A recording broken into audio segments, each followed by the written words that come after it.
बागलाणमध्ये रस्ता की फसवणूक, डांबर हाताने उखडतोय। नाशिक जिल्ह्यातील बागलाण तालुक्यातील आदिवासी पट्ट्यातील हरणबारी गावाजवळ रस्त्याच्या डांबरीकरणाचं काम निकृष्ट दर्जाचं केल्याचा धक्कादायक प्रकार समोर आलाय।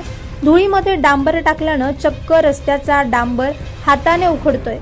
स्थानिक ग्रामस्थांनी या निकृष्ट कामाची तपासणी करून संबंधित ठेकेदारावर कारवाई करण्याची मागणी केली असून रस्त्याचे काम दर्जेदार आणि टिकाऊ पद्धतीने करण्यात यावं अशी मागणी केली जाते। पाहूयात। नमस्कार मंडळी, हा जो हरणबारी पासून इकडे रस्ता आहे, इकडे भरपूर गाव आहेत। जैतापूर आहे, बोराटा आहे, त्यानंतर मोळंगी, हातनूर, गावंदर, धनाळेपाडा, गोळवाड असे भरपूर गाव येतात आणि ह्या गावांना हा एकमेव रस्ता आहे। हरणबारी पासून मेन हायवे हा एकमेव आहे आणि हा रस्ता इतका निकृष्ट दर्जाचा झालेला आहे तर तुम्हाला मी दाखवतो। इकडे या, हा जो रस्ता आहे पूर्ण धुळीमध्ये झालेला आहे, आपण बघू शकता।